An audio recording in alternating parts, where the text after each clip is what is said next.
Hello students, स्वागत है आप सभी का हमारे इस यूट्यूब चैनल लखनऊ लर्निंग में।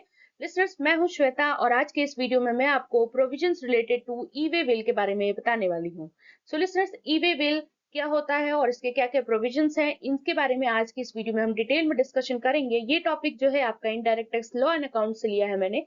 सो आई होप आपको लिसनर्स ये जो टॉपिक है इस वीडियो के माध्यम से मैं आपको पूरी तरीके से समझा सकूं। अब आइए जानते हैं कि ई वे बिल होता क्या है और इसके क्या क्या प्रोविजंस है जीएसटी के अंदर में। लिसनर्स, एक और बात, वीडियो स्टार्ट करने से पहले अगर आप हमारे चैनल पर न्यू हैं तो लाइक शेयर एंड सब्सक्राइब करना बिल्कुल ना भूलिएगा। और अगर आपको लगता है कि हमने थोड़ी भी मेहनत की है, आपको थोड़ी भी इंफॉर्मेटिव चीजें बताई हैं, तो कमेंट में जरूर अपना फीडबैक दीजिएगा। अब देखते हैं कि provisions related to e way bill under GST क्या होता है। अभी सेकंड पॉइंट से ना घबराए, क्योंकि हमने इससे पहले वाले वीडियो में जो प्रोविजंस होते हैं कॉमर्स से रिलेटेड वो पढ़ाया था लिसनर्स। तो पहला पॉइंट था, ये दूसरा है। तो ये बेसिकली टॉपिक्स हैं, तो ये आप यहाँ से देख सकते हैं। तो ई वे बिल सबसे पहले जान ले क्या होता है। तो ये एक इलेक्ट्रॉनिक डॉक्यूमेंट होता है जो जीएसटी लॉ के अंदर में गुड्स के मूवमेंट के लिए बहुत ही जरूरी होता है लिसनर्स।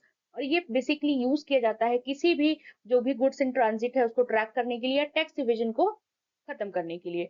बोला गया है कि जो ई वे बिल सिस्टम है उसका इंटीग्रेटेड हुआ था जीएसटी पोर्टल में स्मूथ फंक्शनिंग के लिए, यानी कि अच्छे तरीके से काम हो सके, इसकी वजह इसके लिए इसको क्रिएट किया गया था, इसलिए इसको इंटीग्रेट किया गया था। अब कौन कौन से प्रावधान बनाए गए हैं ई वे बिल के लिए, उनके बारे में वन बाय वन जानेंगे। तो सबसे पहला है हमारा, when is e way bill required. So बोला गया है कि कब जो ई वे बिल है, इलेक्ट्रॉनिक वे बिल है, कब जरूरी होती है ये।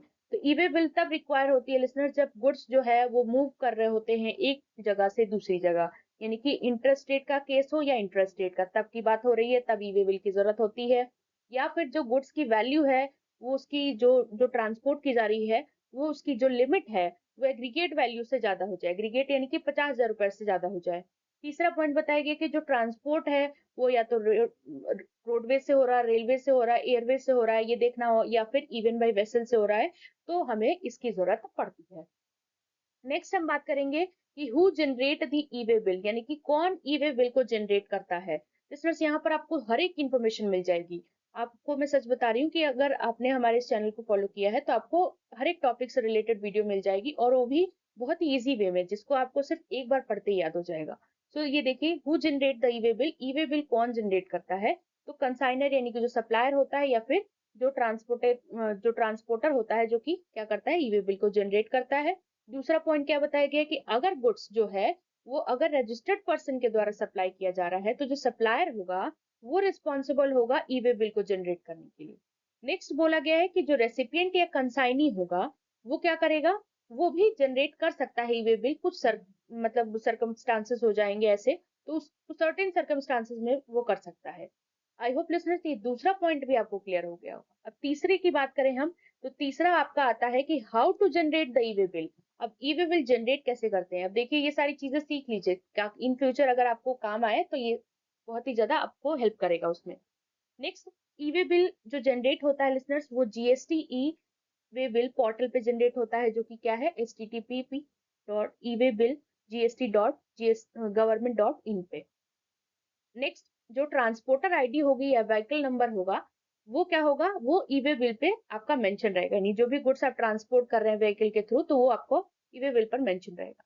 डिटेल्स इसमें चाहिए होती है, जैसे कि इनवॉइस नंबर चाहिए होगा, एचएसएन कोड चाहिए होगा, इसके बारे में अगर डिटेल में जाननी है तो आप हमारे वीडियो को देखें। एंड प्लेस ऑफ डिलीवरी इसमें जरूरी होती है। अब हम नेक्स्ट पॉइंट की बात करेंगे लिसनर्स, जो कि है हमारा फोर्थ पॉइंट, क्या है, validity of the e way bill.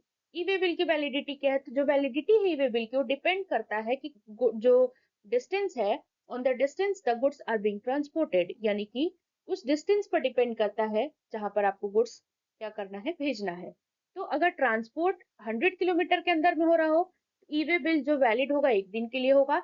लेकिन अगर एडिशनली 100 किलोमीटर से ज्यादा, मतलब कह सकते हैं, तो एक्स्ट्रा डे अलाउ कर दिया जाता है। अगर गुड्स डिलीवर नहीं हो रहा है वैलिडिटी पीरियड के अंदर में, तो ई वे बिल को क्या किया जाएगा, मतलब जरूरत है कि उसको हम क्या करें, आवश्यकता है कि एक्सटेंड कर दें। अब आई होप लिसनर्स ये पॉइंट भी आपको क्लियर हो गया होगा। अब हम लास्ट पॉइंट की बात करेंगे, जो कि है हमारा क्या, e way bill for inter state versus intra state movement. तो inter state movement of goods होगा, यानी कि एक स्टेट से अनदर स्टेट में अगर गुड्स का मूवमेंट हो रहा है, तो ऑलवेज रिक्वायर्स मतलब हमेशा यहाँ पर ई वे बिल की जरूरत होगी जहां पर अगर वैल्यू एक्सीड की 50 दर से ऊपर। अगर इंट्रा स्टेट मूवमेंट हो रहा है तो मे और मे नॉट रिक्वायर मतलब यहाँ पर जरूरत हो भी सकती है ईवे बिल की और जरूरत नहीं भी हो सकती है ईवे बिल की। डिपेंड करता है स्टेट स्पेसिफिक लॉ पर, मतलब कि जो स्टेट में हम डिलीवर कर रहे हैं गुड्स को वहां के लॉ पर डिपेंड करता है। तो मतलब स्पेसिफिक लॉ पर बोला गया कुछ स्टेट्स हैं जैसे केरला हो गया, तो वहां पर ई वे बिल की जरूरत होती है अगर हम इंटर स्टेट मूवमेंट करते हैं गुड्स का। तो लिसनर्स आई होप आपको इसमें जितनी भी इंफॉर्मेशन मैंने प्रोवाइड की है समझ में आ गया होगा। वीडियो अच्छा लगे तो लाइक शेयर एंड सब्सक्राइब करना बिल्कुल ना भूलिएगा। Thank you so much.